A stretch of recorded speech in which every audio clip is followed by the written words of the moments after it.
नमस्कार। उनकी कलम मेरी आवाज़ में आप सभी का स्वागत है। बड़ों को प्रणाम और छोटों को बहुत सा प्यार। चलिए सुनते हैं कहानी मोरी रंग दी चुनरिया, जिसे लिखा है मालती जोशी जी ने। सफ़र की थकान इतनी थी कि बिस्तर से उठने का मन नहीं था, पर खुशी के मारे नींद नहीं आ रही थी। यह खुशखबरी किसी को सुनाने के लिए मन व्याकुल हो रहा था। कम से कम जया को तो बताना ही पड़ेगा, नहीं तो वह मेरे प्राण ले लेगी। वैसे भी आज की खुशी पर सबसे ज़्यादा हक उसका ही है। उसी ने इस रिश्ते के लिए इसरार किया था, वरना हम नौकरी पेशा लोग इतनी ऊंची उड़ान भरने के काबिल कहाँ थे।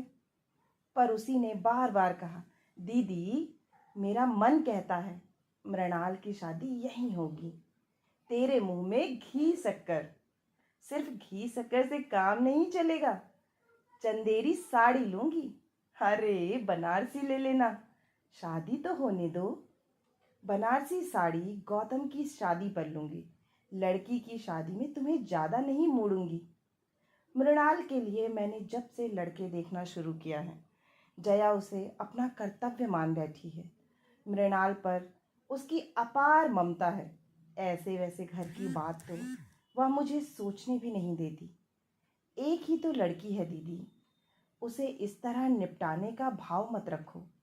1-2 साल में वह बूढ़ी नहीं हो जाएगी।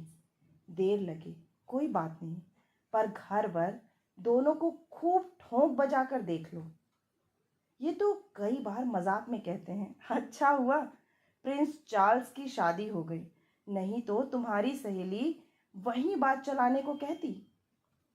मैं जया की व्यथा कथा जानती हूँ, इसलिए उसकी व्यग्रता समझती हूँ।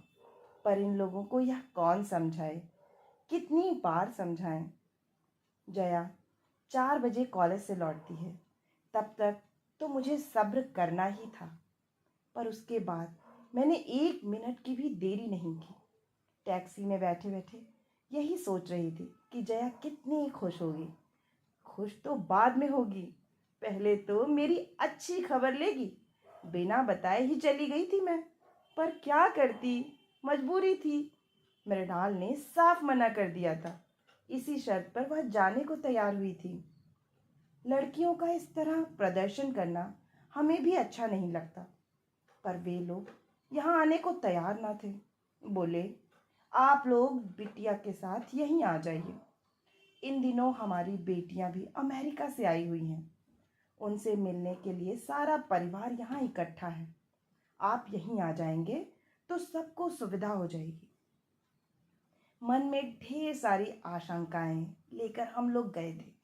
लौटते वक्त मन खुशी से सरोबार था। मृणाल सबको भा गई थी। उन लोगों ने तो वहीं शगुन कर दिया। कहने लगे, सगाई वगाई का चक्कर रहने दीजिए, आप तो जितनी जल्दी हो सके शादी का इंतज़ाम कीजिए। ये लड़कियां महीना 2 महीना भारत में रहेंगी, तब तक हो जाए तो अच्छा रहेगा। हम लोग किसी तैयारी से तो गए नहीं थे, जो कुछ पास था उसी से टीका कर दिया और शादी की तिथि निकलवा कर चले आए। मुश्किल से महीने भर का समय था और करने को कितना कुछ था। उन लोगों ने तो कह दिया था कि ज़्यादा टीम टाम की ज़रूरत नहीं है, हम 20-25 लोग आएंगे, सब परिवार आएंगे। किसी होटल में इंतज़ाम कर दीजिए, शाम को फेरे हो जाएंगे, सुबह हमें विदा कर दीजिए। वे लोग तो इतना कहकर मुक्त हो गए, पर हमारे सामने तो प्रश्न चिन्ह खड़ा हो गया। इतने कम समय में कैसे कुछ हो पाएगा? लड़की की शादी कोई हंसी खेल है? मैडम, कहाँ रोकना है? ड्राइवर ने पूछा तो होश आया कि मैं अपने गंतव्य पर पहुंच गई हूँ। जया के घर के सामने गाड़ी रुकवाकर मैंने जल्दी से पैसे चुराए और उतर पड़ी। जया से मिलने की कुछ इतनी बेसब्री थी कि घंटी बजाते हुए ध्यान ही नहीं रहा कि दरवाज़ा खुला है। मैंने कुछ झेपते हुए घर में प्रवेश किया। तब तक बड़ी भाभी बाहर निकल आईं। मैंने सोचा अब डांट पड़ेगी, क्या तुम्हें भी इस घर में घंटी बजा कर आना पड़ता है? पर भाभी कुछ नहीं बोली। मैंने ही क्षमा याचना करते हुए कहा, सॉरी भाभी, आपको डिस्टर्ब किया। जया कहाँ है? ऊपर अपने कमरे में। ऊपर जाने का रास्ता भीतर वाले बरामदे में से होकर था। हॉल से गुजरते हुए मैंने देखा 4-5 औरतें बैठी हुई हैं। जया की माँ उनसे बातें कर रही है, पर सारा माहौल बड़ा गुमसुम सा है। मेरी बंगाली चौड़े पहाड़ की साड़ी को उन्होंने इस तरह घूर कर देखा कि मुझे संकोच हो आया। अपनी कलफदार पटलियों को और लहराते पल्लू को सबकी नज़रों से बचाने में मैं इतनी व्यस्त हो गई कि जया की माँ ठीक से नमस्ते भी ना कर सकी। सीढ़ियाँ चढ़ते हुए भान हुआ कि उन्होंने भी तो मेरा कुशल क्षेम नहीं पूछा, इतने दिनों तक ना आने का उलाहना नहीं दिया। और तब याद आया कि बड़ी भाभी ने भी तो आज बात नहीं की। नहीं तो ऐसा कभी नहीं हुआ कि दोनों भाभियों से मीठी रार तकरार किए बिना मैं ऊपर गई हूँ। जया के कमरे में एकदम सन्नाटा था। 24 घंटे चीखने वाला टेप रिकॉर्डर चुप था और महारानी पलंग पर लेटी हुई आशापूर्ण देवी का कोई उपन्यास पढ़ रही थी। आहा, दीदी आई हैं। मुझे देखते ही वह पुलकित होकर बोली और मेरा मन एकदम हल्का हो गया। नीचे इतना सन्नाटा था कि बस, मैंने कहा, और माँ जी के पास 2-4 औरतें ऐसी शक्ल बनाकर बैठी हैं जैसे मातम पुरसी पर आई है। उसने मेरा वाक्य पूरा किया। वे वाकई मातम पुरसी पर आई हैं। अरे, मुझे अब अपने कपड़ों पर सचमुच शर्म आ रही थी। कौन? मेरा मतलब है, किसका देहांत हो गया? अरे, हमारे श्रीमान जी गुजर गए, उसने सपाट स्वर में कहा। कौन श्रीमान जी? एक ही तो थे दीदी, मेरी कौन 10-20 शादियां हुई हैं, उसने कहा। उसके बात करने का लहजा कुछ ऐसा था कि सांत्वना की गुंजाइश ही नहीं थी। और फिर सांत्वना भी किस लिए? जिस व्यक्ति का अस्तित्व ही उसके ही लिए अर्थहीन था, उसके मरने पर शोक और संवेदना का नाटक मुझसे नहीं हो सका। पर उसके घर में तो बाकायदा मातम मनाया जा रहा है।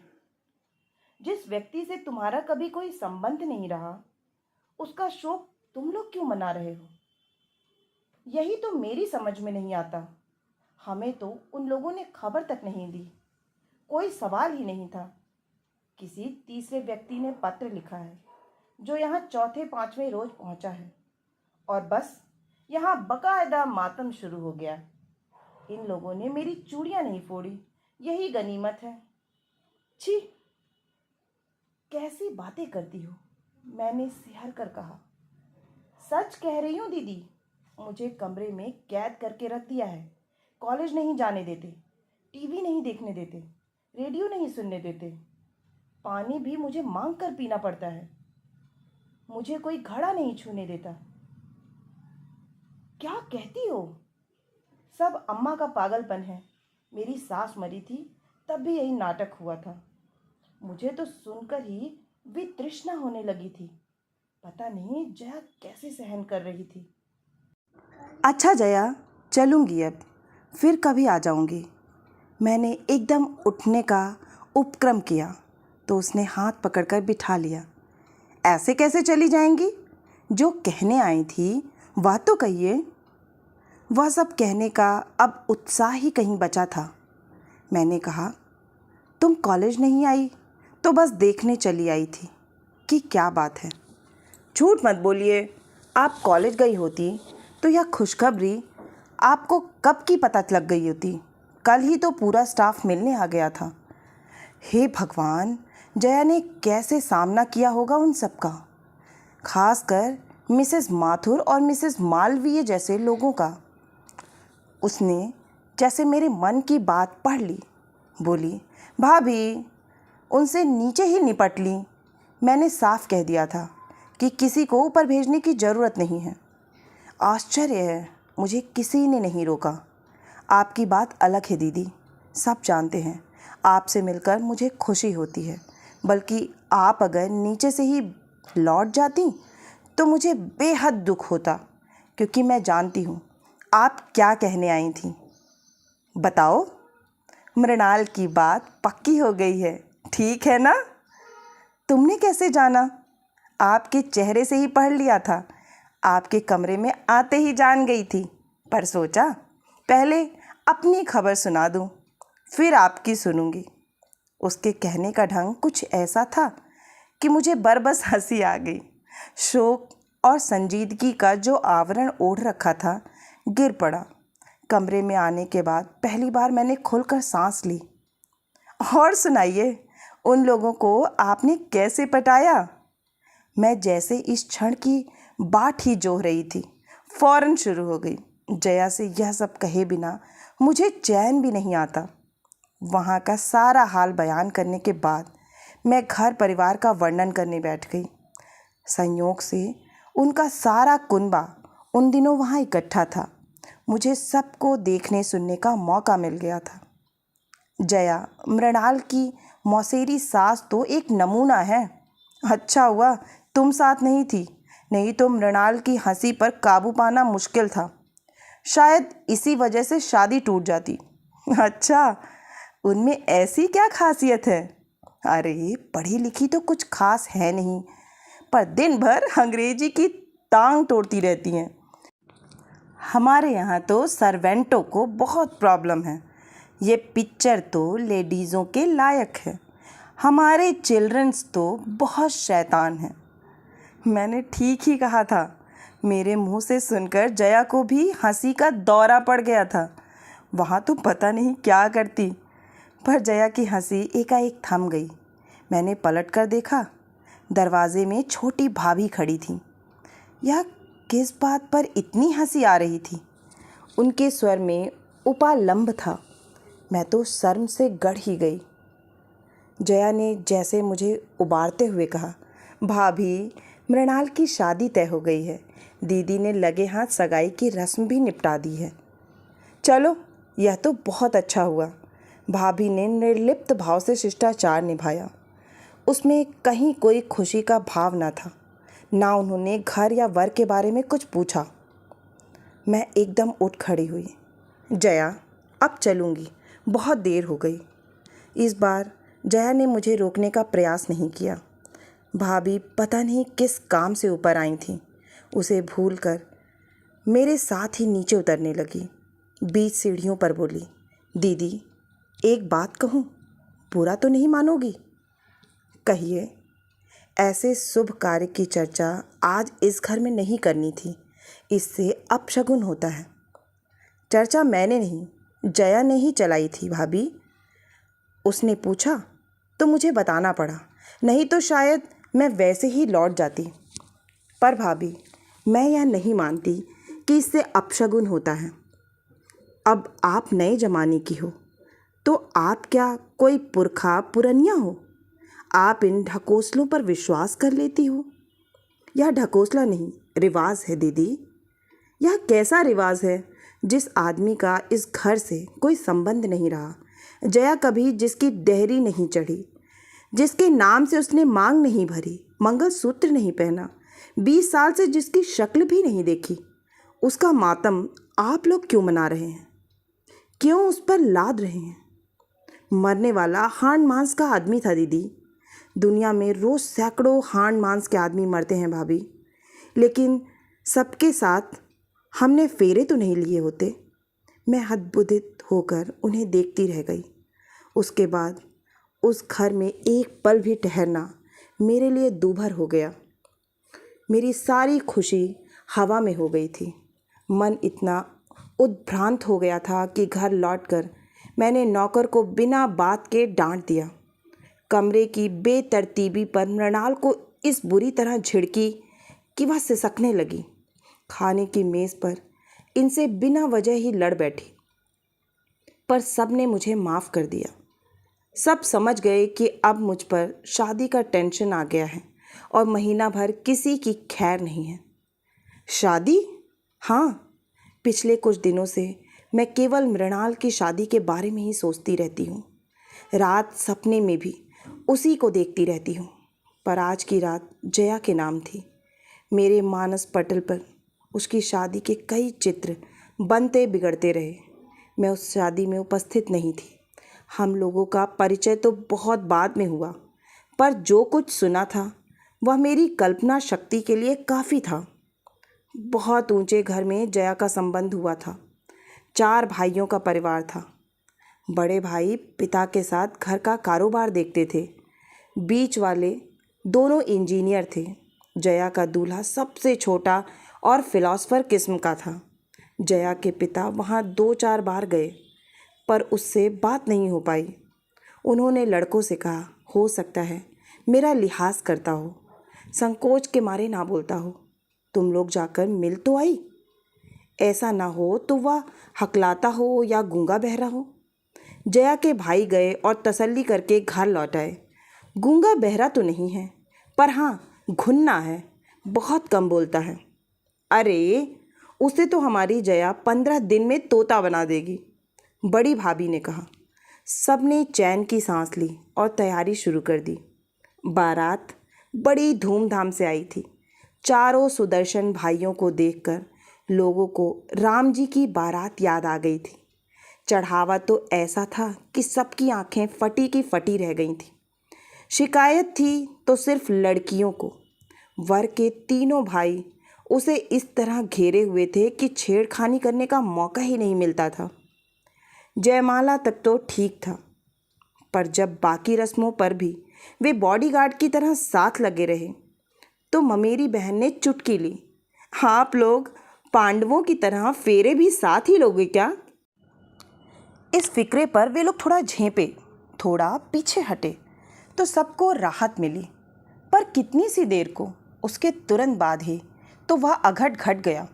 गठ जोड़ी करके सप्तपदी के साथ इन लोगों ने अग्नि की परिक्रमा शुरू ही की थी कि दूल्हा गों गों करता गिर पड़ा।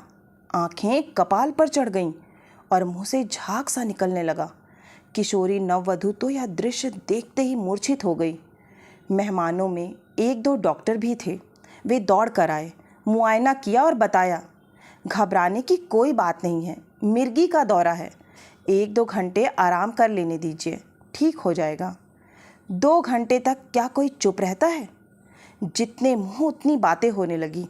किसी ने कहा कि बचपन से ही ऐसे फिट्स आते रहे हैं, तभी तो कभी स्कूल नहीं भेजा, घर पर ही सारी पढ़ाई करवाई है। किसी ने कहा हाई स्कूल तक तो सब ठीक था, उस साल फर्स्ट डिवीज़न पास हुआ था। तो किसी ने टोटका करा दिया, बस उसके बाद सब गड़बड़ हो गया।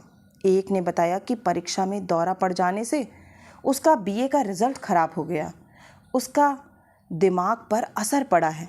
किसी ने यहाँ तक बताया कि परीक्षा हॉल में ही दौरा पड़ जाने से उसकी प्रेमिका पर राज खुल गया, उसने शादी से मना कर दिया। हताशा में लड़के ने नींद की गोलियां खा ली। मौत तो नहीं आई, पर एक अभिशप्त जीवन दे गई। इस बहसबाजी का सार यही था कि लड़का नीम पागल है, उसे मिर्गी का दौरा पड़ता है। उसके पास बीए की डिग्री थी, यह उसने कैसे हासिल की यह कोई नहीं जानता था।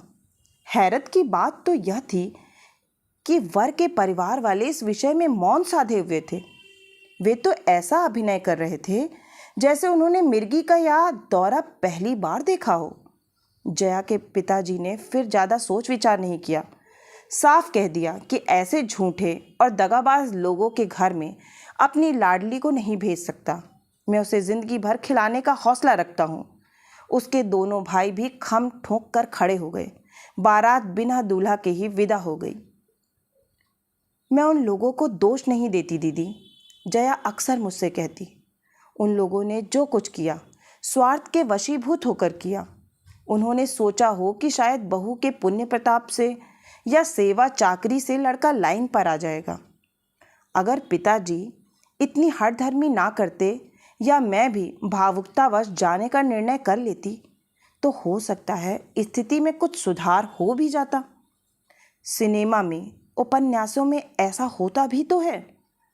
पर दीदी, मुझे तो उन लोगों पर तरस आता है, गुस्सा आता है जिन्होंने इतनी बड़ी बात हमसे छिपाई। वे लोग हमारे रिश्तेदार थे, इन लोगों के पड़ोसी थे। वे सब कुछ जानते थे, पर उन्होंने हमें कुछ नहीं बताया, बल्कि यह रिश्ता भी उन्हीं लोगों ने सुझाया था। नहीं तो इतनी दूर हम क्यों जाते। दूरी के कारण ही पिताजी ठीक से अता पता नहीं कर सके। वे तो अपने बंधु बांधवों के भरोसे निश्चिंत बैठे रहे। उन्हें क्या पता था कि वे लोग इस तरह पीठ में छुरा भोंक देंगे। बंधु बांधव और करते ही क्या हैं। मैं कहती, इसलिए तो कौरव पांडवों की कहानी बराबर दोहराई जाती है।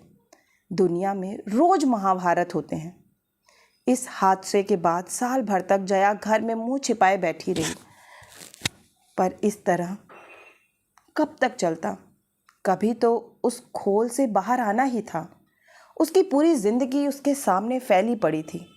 मन को मजबूती से थाम कर उसने बीए की पढ़ाई पूरी की, फिर एमए में गोल्ड मेडल लिया और हमारे कॉलेज में लेक्चरर हो गई। मैंने और उसने एक ही दिन ज्वाइन किया था। हमारी नौकरी और दोस्ती की शुरुआत साथ ही हुई थी। हम दोनों की आयु में अंतर था, परिस्थितियां भी भिन्न थीं। नौकरी मेरे लिए मजबूरी नहीं थी, एक भरी पूरी गृहस्थी थी मेरी। 2 बच्चे थे, पति अच्छे ओहदे पर थे, लेकिन मैं अपनी डिग्रियों पर जंग नहीं लगने देना चाहती थी। 2 बच्चों के बाद ही मैंने विराम ले लिया था और करियर की शुरुआत की थी। लेकिन परिस्थितियों का यह अंतर हमारे बीच में बाधक नहीं बना। एक बार मन मिल जाए तो बाहरी चीज़ें गौड़ हो जाती हैं। हो सकता है हमारा कोई पूर्व जन्म का ही संयोग रहा हो। कितनी जल्दी हम एक दूसरे से घुल मिल गईं। मेरे बच्चे तो उनकी आंख के तारे थे। मजाल है जो कोई फरमाइश अधूरी रह जाती। मम्मी ने जरा कंजूसी की नहीं कि फौरन जया मौसी के पास शिकायत पहुंच जाती। अपने बच्चों को डांटना भी मेरे लिए कठिन था। फौरन मुझे जया की डांट खानी पड़ती। वह अपने मन का सारा संचित स्नेह गौतम और मृणाल पर लुटा रही थी। उनके लिए टॉफियाँ और खिलौने तो आते ही थे। हर साल सालगिरह पर एक नया स्वेटर भी वे पाते थे। मुझे जब जब पीहर की याद आती, मैं उसके घर चली जाती। अम्मा जी मुझे खूब प्यार करती थी। उन्होंने एक तरह से मुझे अपनी बड़ी बेटी ही मान लिया था। उसकी दोनों भाभियां भी मेरा खूब स्वागत करती, मीठे उलाहने देती, तो नए नए व्यंजन भी खिलाती। जया सचमुच भाग्यवान थी, नहीं तो ऐसे सहृदय भाई और स्नेही भाभियां अब कहाँ मिलती हैं। दिन बहुत अच्छे से गुजर रहे थे, पर कभी कभी मन बड़ा उदास हो जाता। लगता जया बेचारी यहाँ वहाँ खुशी खोजती फिरती है। उसे उसका हक मिलना चाहिए। उसकी गाड़ी फिर से पटरी पर लाने की मैं खूब कोशिश करती। मैट्रिमोनियल्स पढ़ पढ़ कर मैंने अपनी आंखें दुखा ली थीं, पर जया कुछ जवाब नहीं देती, सिर्फ हंस कर रह जाती। उन्हीं दिनों मेरे मौसेरे भाई की पत्नी प्रसूति में चल बसी थी। पहला एक 4 साल का लड़का था। भाई तो जैसे पागल हो गया था। मौसी ने बड़े ही करुण ढंग से मुझे लिखा था कि योगेश के लिए कोई अच्छी सी लड़की देखूं। बच्चे को तो कोई भी पाल लेगा, पर इस समय ज़रूरत योगेश को संभालने की है। निसंतान हो तो विधवा भी चलेगी, पर लड़की सुशील हो और ब्राह्मण हो। मुझे एकदम जया की याद हो आई। योगेश से अच्छा वर उसके लिए मिल नहीं सकता था। रूप रंग, कद काठी, विद्या बुद्धि सभी दृष्टि से वे परस्पर अनुरूप थे। योगेश दुहाजू जरूर था, पर जया के साथ भी तो एक कहानी जुड़ी हुई थी। मैं मौसी को पत्र लिखने ही वाली थी, पर सोचा पहले इन लोगों को तो टटोल लूँ, और यह मैंने अच्छा ही किया, नहीं तो बाद में मौसी के सामने लज्जित होना पड़ता। उस घर में इस विषय पर कोई बात करना ही नहीं चाहता था। भाभियों ने मुझे अम्मा जी के पास ठेल दिया और अम्मा जी ने पिताजी के पास भेज दिया। वैसे तो जया के पिताजी भी मुझसे बहुत स्नेह करते थे, पर उन्होंने मेरा ज़रा भी लिहाज नहीं किया और एक वाक्य में ही सारी बात खत्म कर दी। बोले, बेटी उसके भाग्य में जैसी शादी लिखी थी हो गई। हमारे खानदान में लड़की पर बार बार हल्दी नहीं चढ़ती। बात आई गई हो गई। हिंदुस्तान में लड़की की शादियां तो रुकती नहीं हैं। 4 महीने बाद ही योगेश का विवाह एक सुंदर सुशील कुंवारी कन्या से हो गया। पर जया का प्रश्न तो यथावत था। मैंने उससे कहा, जया, अपने जीवन की गुत्थी तुम्हें ही सुलझानी होगी। कानूनी कार्रवाई में जो मदद चाहोगी हम करेंगे, पर पहल तो तुम्हें ही करनी होगी। वह बोली, दीदी, बुढ़ापे में पिताजी को दुख देने की इच्छा नहीं होती। इतनी बदनामी शायद वह झेल नहीं पाएंगे। जब तक जया के पिताजी जीवित रहे यह विषय फिर से उठाने का प्रश्न ही नहीं था। 3 साल पहले जब उनका देहांत हुआ, जया 35 पार कर चुकी थी।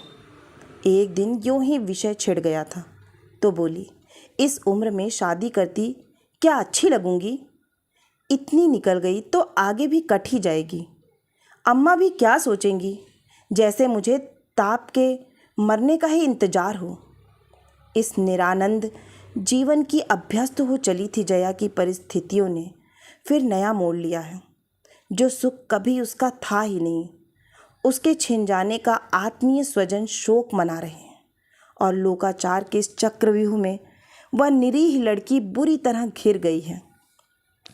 शादी से 15 दिन पहले मैंने छुट्टी लेनी ही पड़ी। जया ने तब तक ज्वाइन नहीं किया था। जब वह दोबारा कॉलेज जाने लगी तो मुझे आशा थी कि कॉलेज आते जाते किसी दिन वह ज़रूर आएगी। सारी तैयारियों का मुआयना करेगी, मेरी आलोचना करेगी, सलाह देगी, पर वह एक बार झांकी तक नहीं। मैंने कितने दिनों तक कार्ड्स नहीं छपवाए।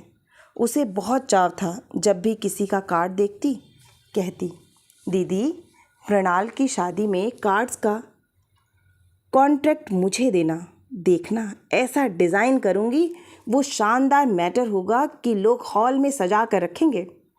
रिसेप्शन का मीनू बनाते हुए उसकी इतनी याद आई।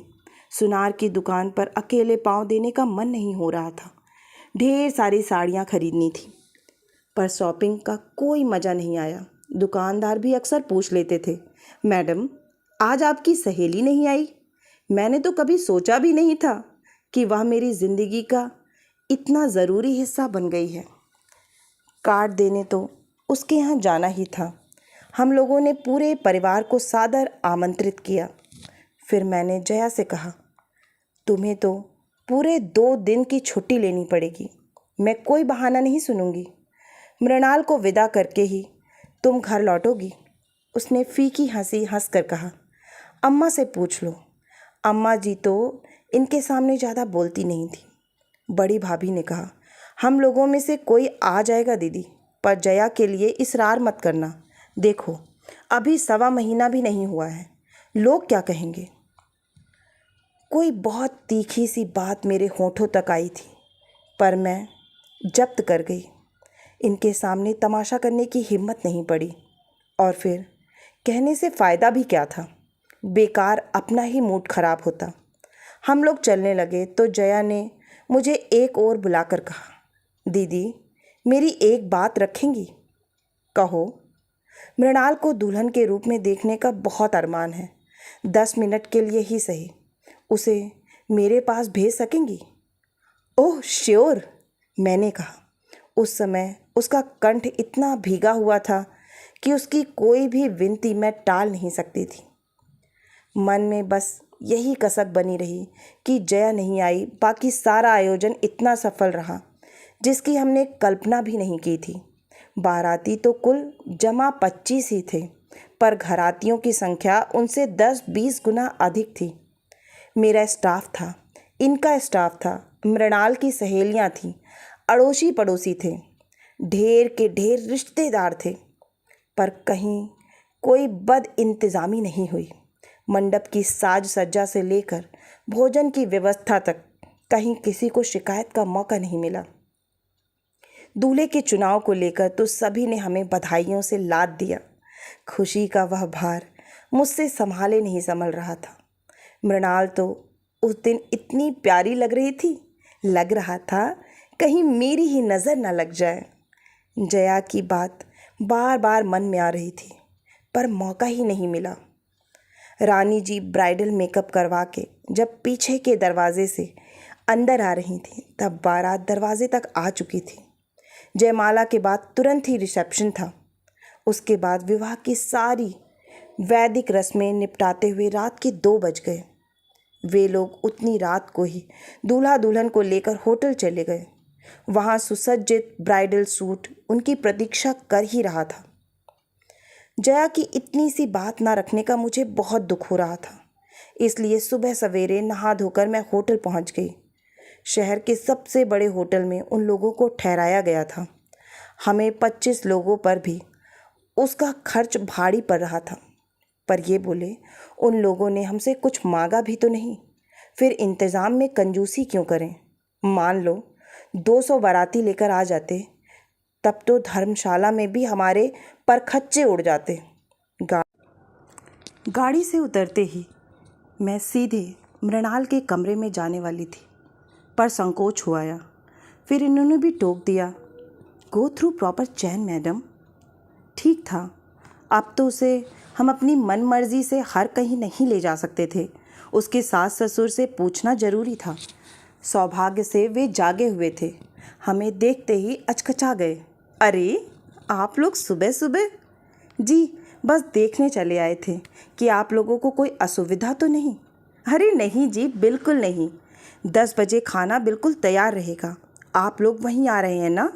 हाँ, बस अब सबको तैयार होने के लिए फरमान भेजते हैं। एक रिक्वेस्ट थी। समधिन को इतना मक्खन लगाने के बाद मैंने असल बात शुरू की। कहिए।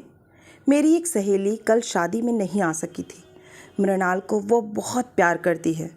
जाने से पहले 10 मिनट के लिए दोनों वहाँ हो आएंगे तो उसका मन रह जाएगा। उसने बार बार कहलवाया है। लेकिन वे शादी में क्यों नहीं आई? क्या बीमार हैं? हाँ, बस यही समझ लीजिए। दरअसल उनके हस्बैंड की अभी अभी डेथ हुई है। अब इन्हें बीच में बोलने की क्या ज़रूरत थी? कौन सी बात कहाँ कहनी चाहिए, इनका विवेक तो पुरुषों को कभी होता ही नहीं। दरअसल बात क्या है बहन जी?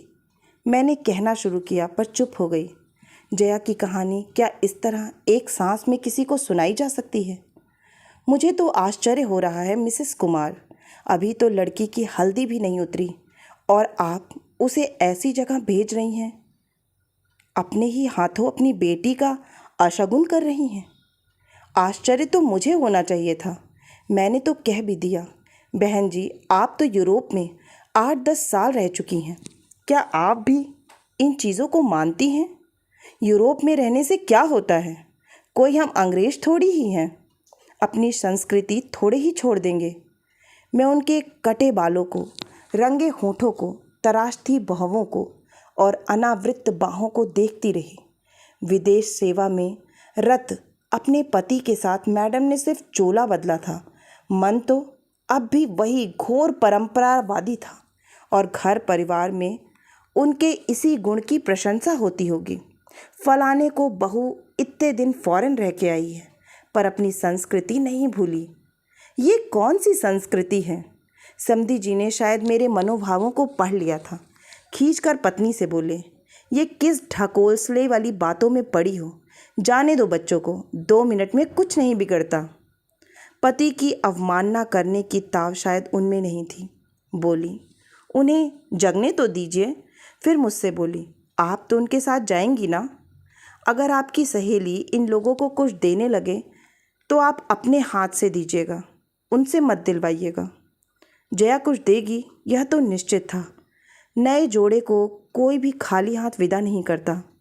उस समय क्या मुझसे निर्मम आज्ञा का पालन हो सकेगा? मैं जया को खुशी देने जा रही हूँ, उसका अपमान करने नहीं। तो रहने ही देते हैं। मैं एकदम उठकर खड़ी हो गई। आपने शंका उठाई है तो अब मेरा मन डामाडोल होने लगा है।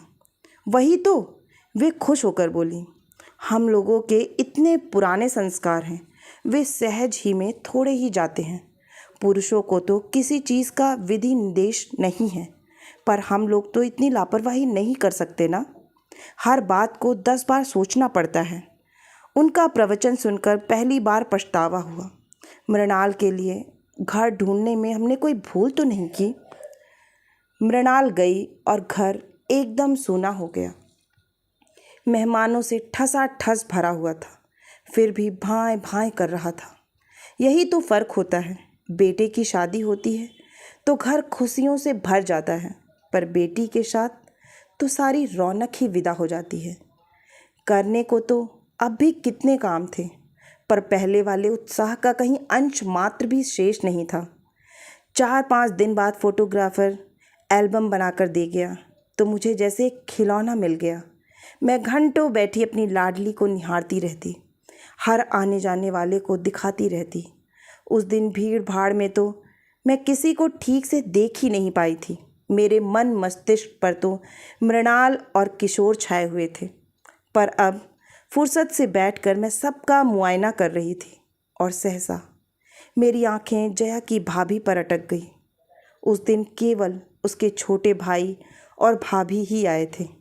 वे भी खाने के लिए नहीं रुके, बस लिफाफा पकड़ाकर चले गए थे।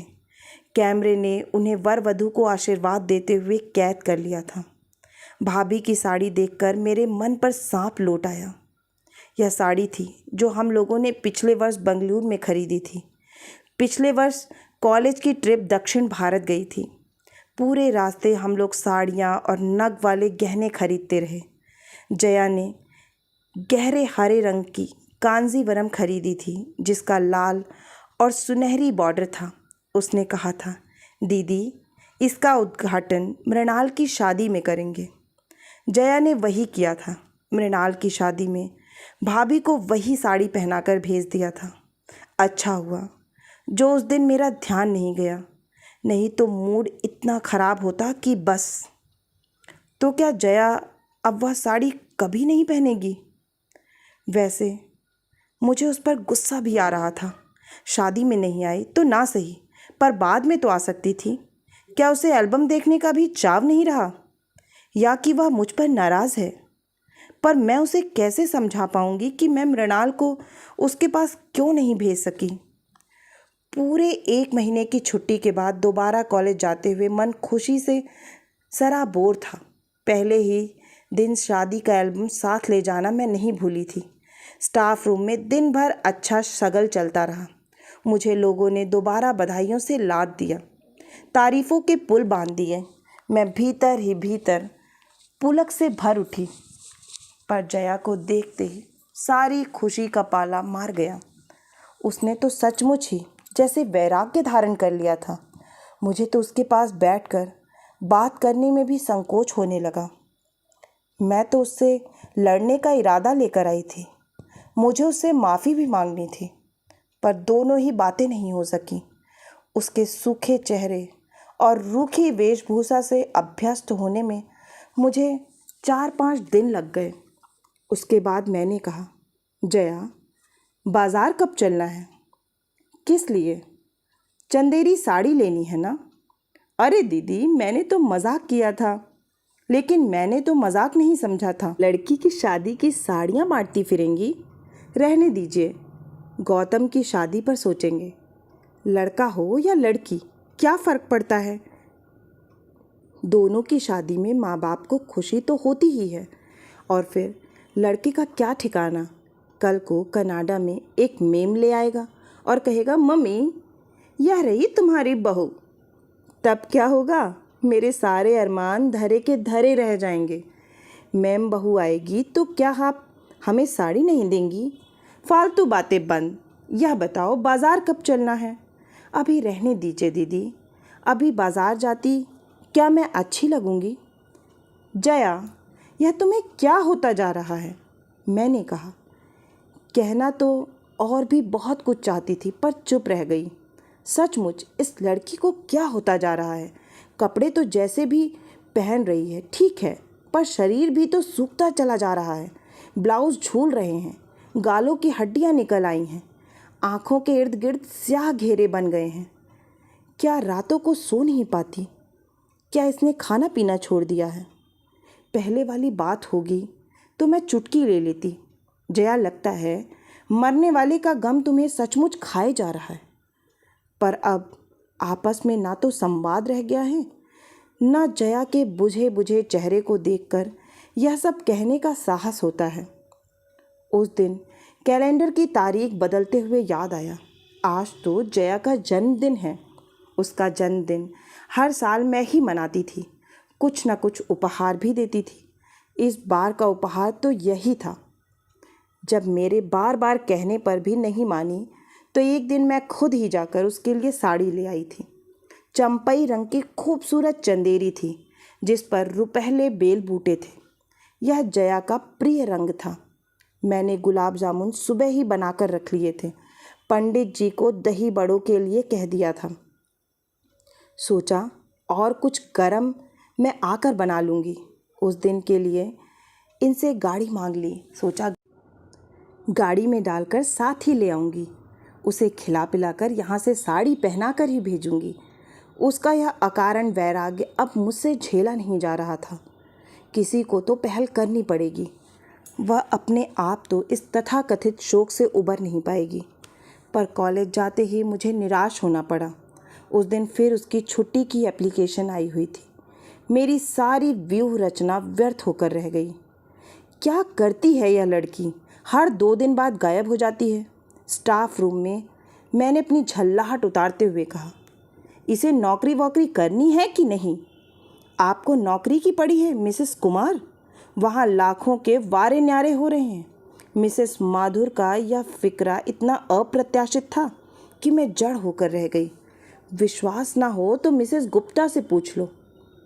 मैंने मिसेस गुप्ता की ओर देखा तो वह बुरी तरह झेंप गई। बेचारी गऊ महिला है, किसी के पचड़े में नहीं पड़ती। पता नहीं मिसेस माथुर ने उन्हें कैसे लपेट लिया। बताइए ना मिसेस गुप्ता, आप इतना डरती क्यों हैं? कोई आपने चोरी की है?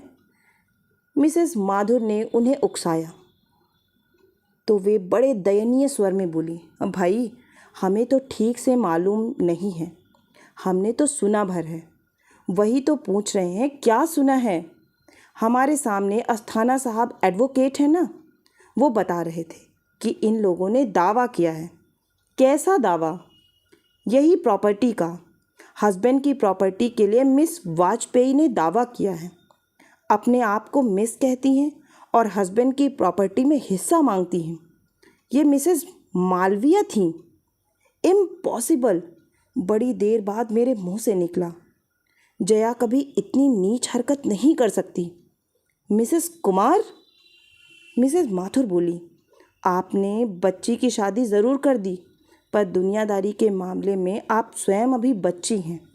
आप नहीं जानती कि पैसे का मुंह आदमी से क्या क्या करवा लेता है। प्रॉपर्टी के चक्कर में अच्छे अच्छों की नकाब उतर जाती है। लेकिन जया पैसे की भूखी नहीं है। वह खुद 2500 रुपये महीना कमा रही है और हज़ारों और लाख में फ़र्क होता है मिसेस कुमार। पर मैं कहती हूँ इसमें इतनी हाय तौबा मचाने की क्या ज़रूरत है? मिस रायजादा बोली, अगर वह उस शख्स के नाम पर 20 बरस तब धूनी रमा कर बैठी है तो उसका प्रॉपर्टी पर पूरा हक बनता है। वह अपने जायज़ हक के लिए लड़ रही है। बात जायज़ या नाजायज़ हक की नहीं है मिस रायजादा, मैंने संजीदा होकर कहा। प्रश्न तो यह है कि जिस बंधन को मन ने कभी स्वीकार ही नहीं किया उसके। मन जरूर स्वीकार करता, मिसेस माधुर बोली। अगर मन यह पहले से जानता कि आसमी 5 लाख का है तो वह सारे बंधन स्वीकार कर लेता। 5 लाख? जी हाँ, जया के ससुर इस बेटे के नाम 5 लाख फिक्स्ड में छोड़ गए हैं। व्यवस्था यह थी कि इस रकम का ब्याज उन लोगों को मिलता रहेगा जो उसकी देखभाल करेंगे। अब तक ऐसा ही होता भी रहा। तीनों भाई बारी बारी से उसे संभालते रहे, लेकिन उसकी मृत्यु ने अब प्रश्न चिन्ह खड़ा कर दिया है। इतनी बड़ी रकम का वारिस कौन होगा?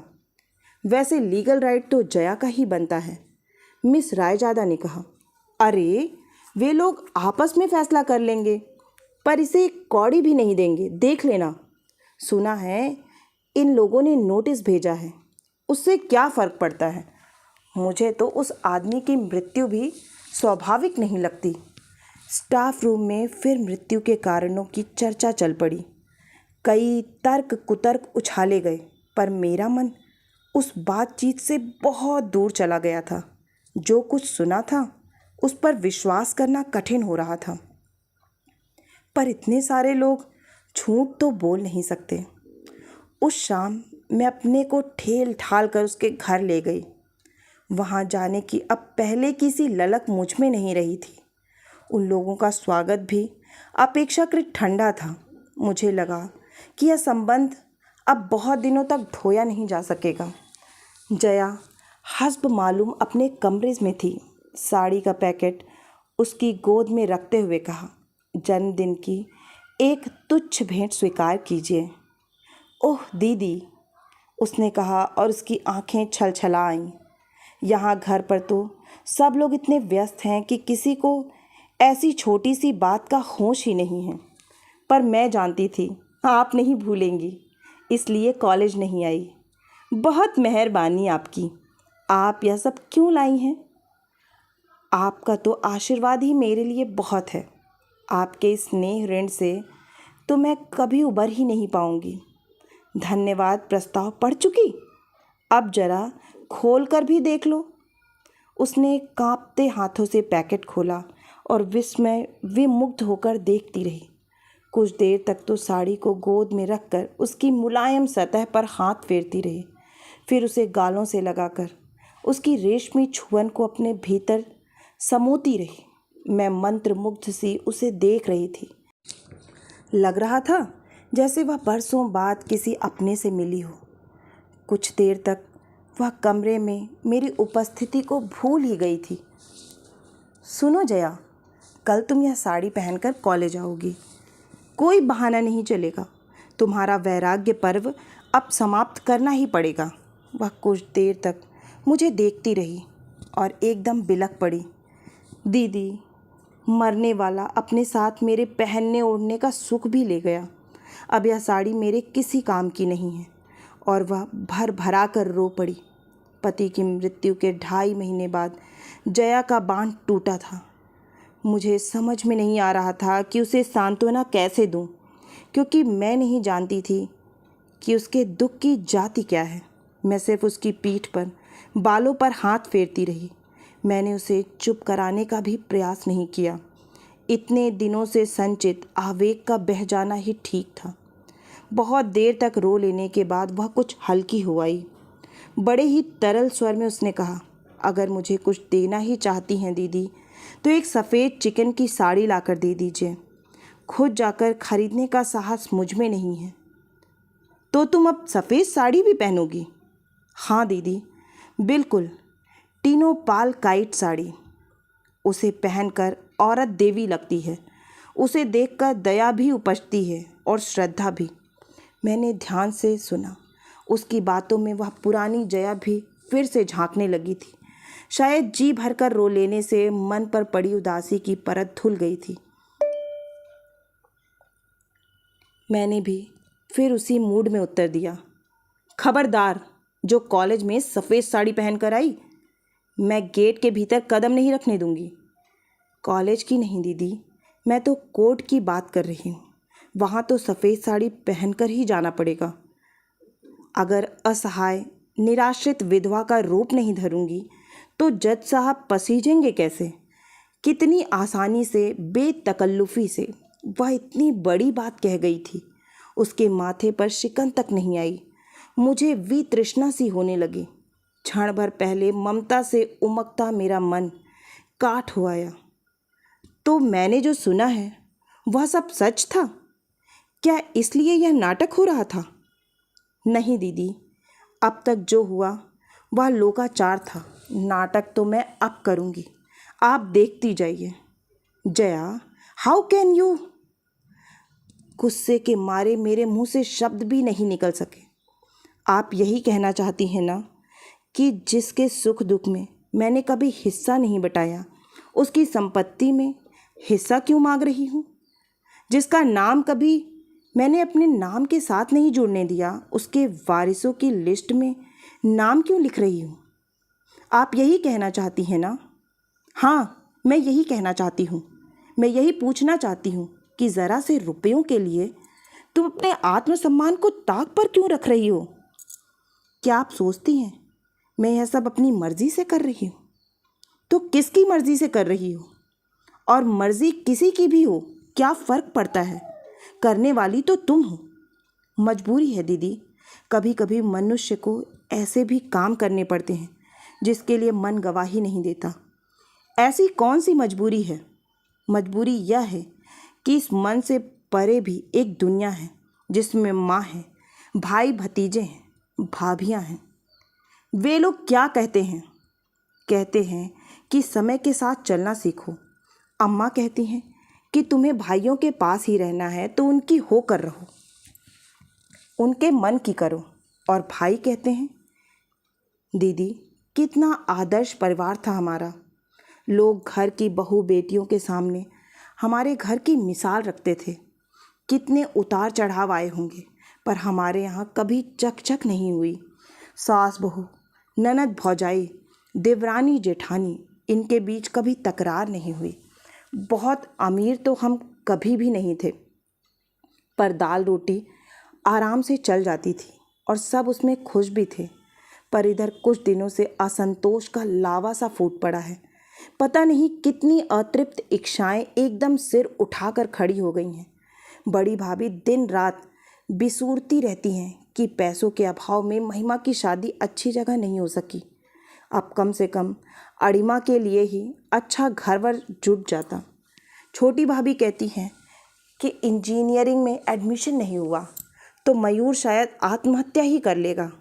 पर भैया के पास कैपिटेशन फ़ी के पैसे कहाँ हैं? छोटे भैया का इस दड़बे में दम घुट रहा है और वे शहर में बाहर एक अच्छा सा फ्लैट खरीदना चाहते हैं। बड़े भैया कहते हैं कि पैसे का सुभीता हो जाए तो वे इस घर की ही काया पलट कर देंगे। और इन सब कामों के लिए तुम्हें बरेली वालों का रुपया चाहिए, यही ना? हाँ, और भैया कहते हैं कि तुम किसी से भीख नहीं मांग रही हो, यह तुम्हारा कानूनी हक है। आखिर तुमने 20 साल तक तपस्या की है, ये तपस्या की बात तुम्हारे गले से उतरती है? ना उतरे तो उपाय क्या है? आखिर रहना तो इन्हीं लोगों के साथ है। तुम इतनी निरुपाय तो नहीं हो जया। अच्छी खासी नौकरी करती हो, नौकरी सिर्फ रोटी देती है दीदी। पर हिंदुस्तानी औरत को एक सुरक्षित छत चाहिए, फिर चाहे वह पिता की हो अथवा भाई की, पति की हो अथवा बेटे की। इसलिए तो इस लड़ाई में अम्मा भी मेरे साथ नहीं। इस चौथेपन में वे बेटों से बिगाड़ नहीं कर सकती। आखिर वे ही तो उन्हें मुखाग्नि देंगे। मेरा क्या है? मैं तो महज एक लड़की हूँ जो जन्म लेते ही परिवार पर भार बन जाती है। आई एम सॉरी जया, मैंने उठते हुए कहा। तुम्हारी परेशानियों को तुमसे ज़्यादा कौन समझ सकता है? मैं तो यूँ ही कुछ ना कुछ कहती रहती हूँ। मेरे भाषण का बुरा ना मानना।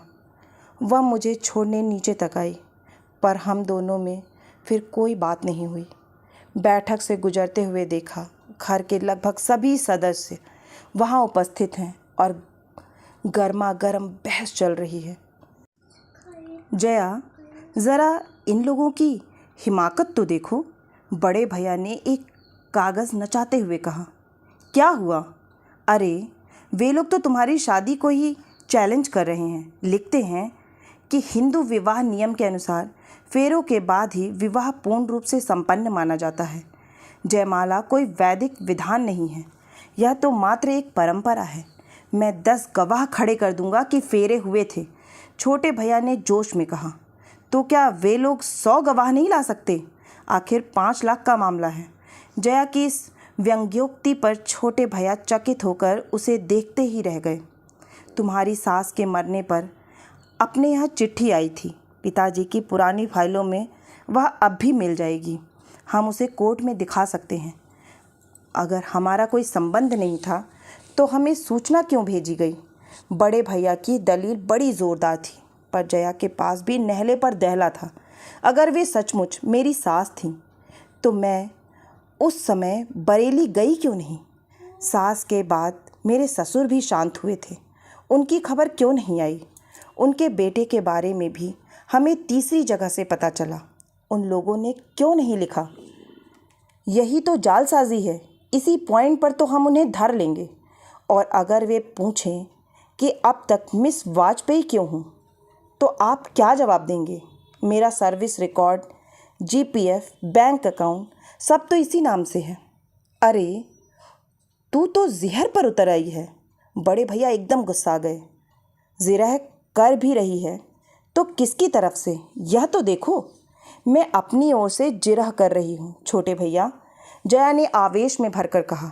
39 साल की हो गई हूँ। कभी तो मुझे बोलने का मौका दीजिए। हाँ हाँ, बोलो, क्या कहना चाहती हो? सिर्फ यही कि बस बहुत हो चुका, अब मेरी ज़िंदगी से खिलवाड़ मत कीजिए। हम खिलवाड़ कर रहे हैं तो इसे और क्या नाम दूँ? मेरे लिए सारे निर्णय आप लोग ही लेते रहे हैं। कभी मुझसे पूछा तो होता कि मेरी मंशा क्या है। आप लोगों की हठधर्मी ने मुझे मेरी ससुराल नहीं जाने दिया। वहीं सुख में दुख में जैसे भी होता मैं जी ही लेती। इसका ज्ञान तो हमें घुट्टी में ही पिलाया जाता है। वहाँ रहती तो यह आज की समस्या तो ना उठती। उस समय आप लोगों ने यह नहीं सोचा कि इतनी पहाड़ सी ज़िंदगी मैं कैसे काटूंगी। बाबूजी की ज़िद ने मुझे दूसरी शादी नहीं करने दी, नहीं तो आज मैं कहीं अपनी छोटी सी गृहस्थी लेकर चैन से जी रही होती। अब आप फिर मेरा तमाशा बनाने पर तुले हुए हैं। अब आप सबूत जुटाएंगे और कोर्ट दर कोर्ट साबित करते फिरेंगे कि मैं सचमुच मरने वाले की ब्याहता पत्नी हूँ। जिस गति से इस देश में दीवानी मुकदमे चलते हैं, उससे जाहिर है इसमें सालों लग जाएंगे। तब तक मेरा वजूद क्या होगा, बताइए तो? मैं कुंवारी हूँ या विवाहिता, विधवा हूँ या परित्यक्ता? सबको जैसे काट मार गया था।